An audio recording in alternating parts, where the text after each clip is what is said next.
అయినా కూడా మన పర్సనల్ ఇంట్రెస్ట్లు డామినేట్ చేసినప్పుడు దాని చుట్టే మనం తిరుగుతాం అంటున్నా. దాని చుట్టే మనం తిరుగుతాం. ఇప్పుడు ఫస్ట్ థింగ్ మన పర్సనల్ ఇంట్రెస్ట్ పక్కన పెట్టి భారతీయ జనతా పార్టీ ఏంటి, దాని స్వరూపం ఏమిటి, అది జనాల్లోకి ఎట్లా వెళ్తుంది, ఓకే మనం ఎట్లా పనిచేసుకుంటే ఏమవుతాము. నేను సింపుల్ ఒకటే అంటానండి. ఫర్ ఎగ్జాంపుల్ భారతీయ జనతా పార్టీలో ఒక సిస్టమ్ ఉంటుంది. ఒక బూత్ అధ్యక్షుడి దగ్గర నుంచి రాష్ట్ర అధ్యక్షుడు, దేశ అధ్యక్షుడు దాకా వాళ్ళకు ఒక టర్మ్ ఉంటుంది. వాళ్ళొక నియామకం అయిపోతుంది. అయిపోతే వాళ్ళు ఎక్స్టెన్షన్ చేసుకుంటారో లేకపోతే ఆ తర్వాత ఇంకో 3 సంవత్సరాలు ఇచ్చుకుంటారో ఆల్రెడీ చెప్పేశారు. నేను అదే చెప్తున్నాను. నేను ఒకటే చెప్తున్నా. ఇప్పుడు ఏమంటున్నా, ఒక సిస్టమ్ పార్టీకి ఉన్నప్పుడు ఆ సిస్టంలో భాగంగా ఒక అధ్యక్షుడిని మారుస్తే ఆటోమేటిక్ గా నెక్స్ట్ మీరే అవుతారు కదా. బండి సంజయ్ అధ్యక్షుడైన తర్వాత దుబ్బాక గెలిచింది, హుజరాబాద్ గెలిచింది, జిహెచ్ఎంసీలో మంచి ఓటింగ్ పర్సెంటేజ్ వచ్చింది, పాదయాత్ర చేశారు. అయినా సరే ఎందుకు మరి వ్యతిరేక కామెంట్లు, ఆయన మార్చాలని కామెంట్స్ ఎందుకు వస్తున్నాయి? అది వాళ్ళని అడగాలి. ఇప్పుడు నేను మీకు ఒకటే చెప్పినాను, సింపుల్. పార్టీ సిస్టంలో అడ్జస్ట్ అయిపోయి పార్టీ సిస్టంలోనే వర్క్ చేసి రేపటి నాడు పార్టీ లైన్లో మనం పనిచేసుకుంటామంటే ఒక పద్ధతి లాగా ఉంటుంది. లేదు మనము ఒక పద్ధతికి మనం అలవాటు పడ్డాం కాబట్టి అదే పద్ధతి ఇక్కడ కూడా నడవాలి అని అన్నప్పుడే దీనికి ఒక లాజిక్ తీసుకొస్తున్నారు. ఓన్లీ హిందుత్వ రాజకీయాలు పనికిరావు తెలంగాణలో, సౌత్లో. ఇంకా మనం టీఆర్ఎస్ను ఢీ కొట్టాలంటే నెక్స్ట్ లెవెల్కి వెళ్ళాలి అంటున్నారు.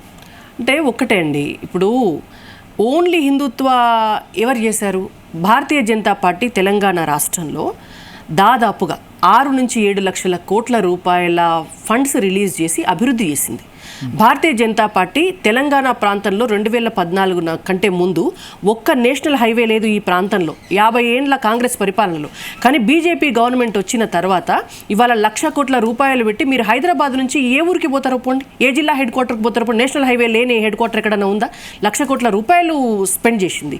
ఇవాళ భారతీయ జనతా పార్టీ ముద్రా లోన్లు ఇచ్చిన విషయంలో కావచ్చు, గ్యాస్ కనెక్షన్స్ ఇచ్చిన విషయంలో కావచ్చు, గ్రామాలలో చేస్తున్నటువంటి గ్రామ పంచాయతీల నిధుల విషయంలో కావచ్చు, గ్రామాలలో కడుతున్న రైతు ప్రత్యేకంగా ఏమిచ్చారు? విభజన చట్టం కోచ్ ఫ్యాక్టరీ నరసింహారావు టైం నుంచి కాజీపేట కోచ్ ఫ్యాక్టరీ అది విభజన చట్టంలో పెడితే కోచ్ ఫ్యాక్టరీ చాలా తప్పు. నేను ఇప్పుడు కరీంనగర్ వరంగల్ హైవే నేను చెప్తున్నాను. మీరు బీఆర్ఎస్ పార్టీ వాళ్ళు మాట్లాడే ఒక 4 మాటలు పట్టుకొని మీరు చెప్తున్నారు Kazipet coach factory steel factory అదే నన్ను చెప్పనియండి. కాజీపేట కోచ్ ఫ్యాక్టరీ మీరు అడిగారు కదా, కాజీపేట కోచ్ ఫ్యాక్టరీ మీరు అడిగారు కదా, విభజన చట్టంలో ఏం రాసిందండి?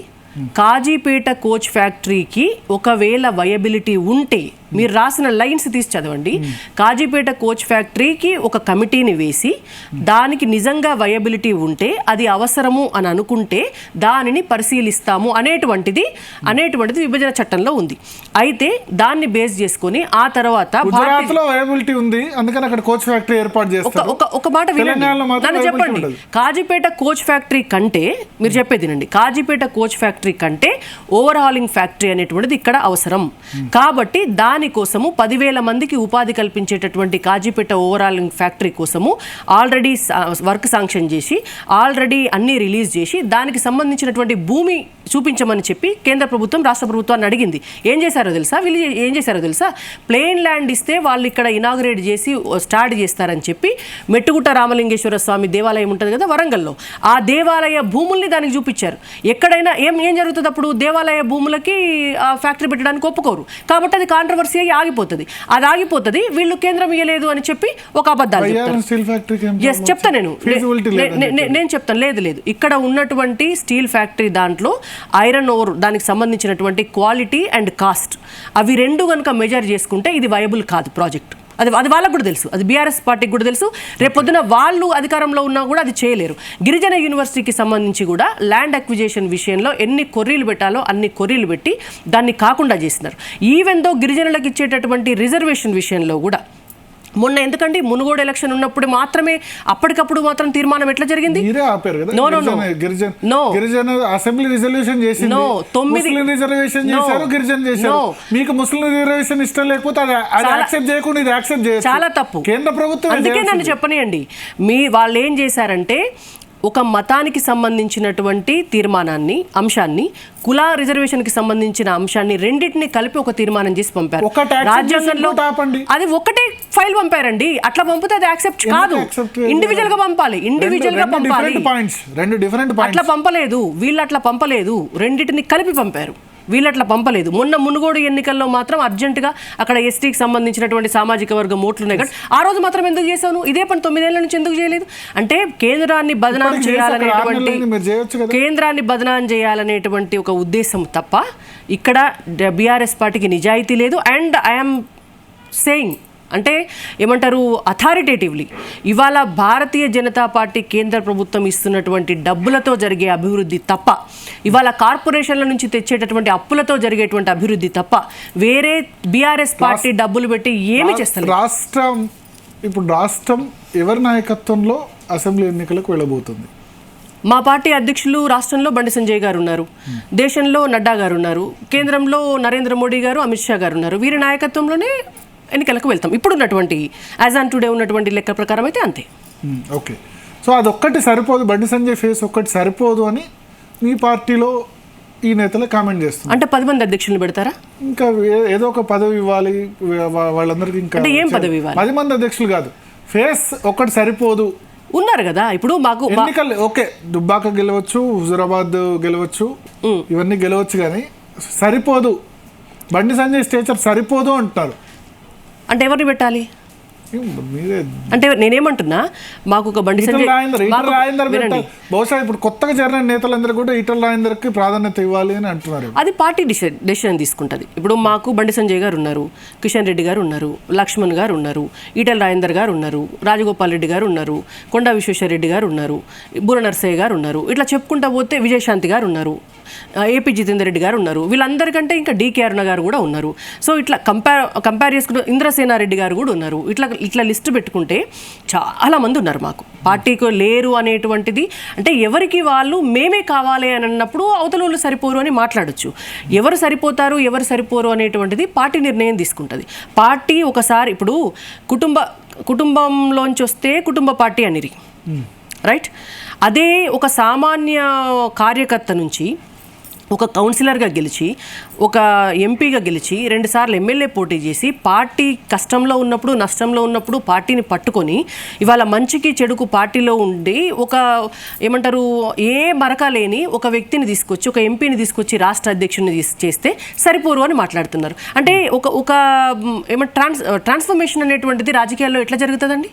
ఎట్లా జరుగుతుంది చెప్పండి? అంటే మనం నుంచి వచ్చారు, కార్పొరేటర్ నుంచి అధ్యక్షుడి వరకు ప్రస్థానం బాగుంది, రిజల్ట్ కూడా బానే ఉంది. అయినా ఎందుకు అది వాళ్ళని అడగాలి, పార్టీలో అది వాళ్ళని అడగాలి. నేనేమంటున్నా, రిజల్ట్ కూడా మిగతా రాష్ట్రాలతో పోలిస్తే చెప్పినప్పుడు హుజురాబాద్ గెలిచారు, సరే హుజురాబాద్ ఈటల రాజేందర్, దుబ్బాక గెలిచారు, జిహెచ్ఎంసీ గెలిచారు, పాదయాత్ర కూడా బాగానే జరిగింది, మరి ప్రధానమంత్రి కూడా ప్రైజ్ చేశారు.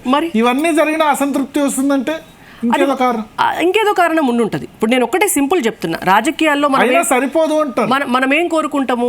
రాజకీయాల్లో మనం ఏం కోరుకుంటాము? ఒక మార్పు కోరుకుంటాం.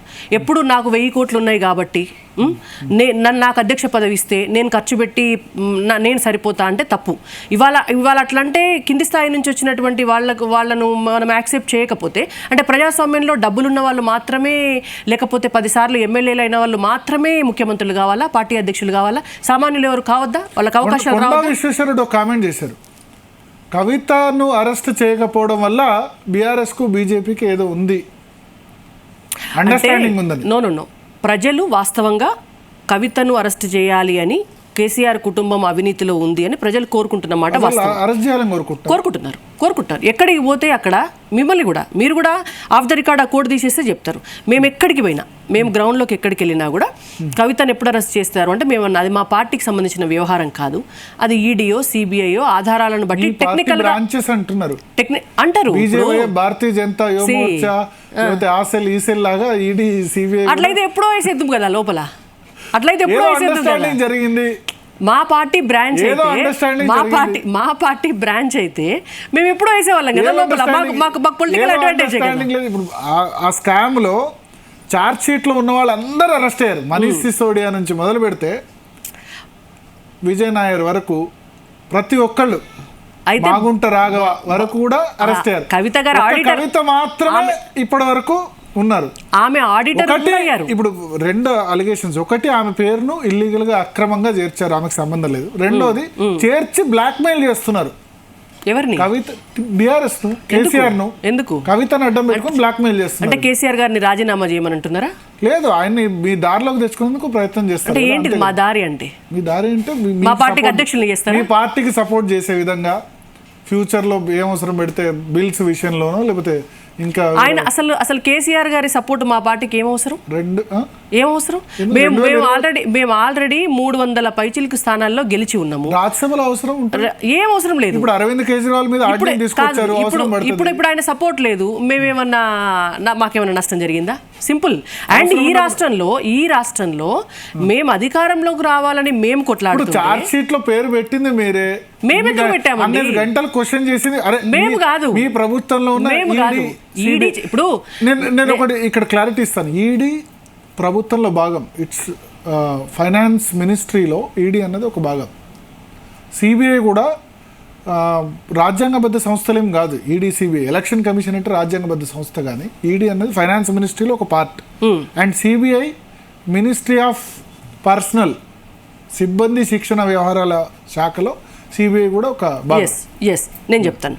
ఇప్పుడు ఒక కేసు ఫైల్ అయింది ఒక చోట ఢిల్లీలో. ఆ కేసుకు సంబంధించినటువంటి అక్రమాలు ఉన్నాయని వెలుగులోకి వచ్చింది. కేసు ఫైల్ అయినప్పుడు ఒక మనిషి కేసు ఫైల్ అయింది, దీనిలో కవిత ఇన్వాల్వ్ అయిందని ఫస్ట్ చెప్పింది ఈడీ, సిబిఐ కాదు, బీజేపీ నేత ప్రవేశ్ వర్మ. చెప్పొచ్చు, కానీ కేసు ఆల్రెడీ రిజిస్టర్ అయిన తర్వాత వారు చెప్పారు. అక్కడ కేసు రిజిస్టర్ అయిన తర్వాతనే వారు చెప్పారు. ఆమె పేరు అప్పటి వరకు చెప్పారు. ఆన్ రికార్డ్ మీరు చూసుకోండి.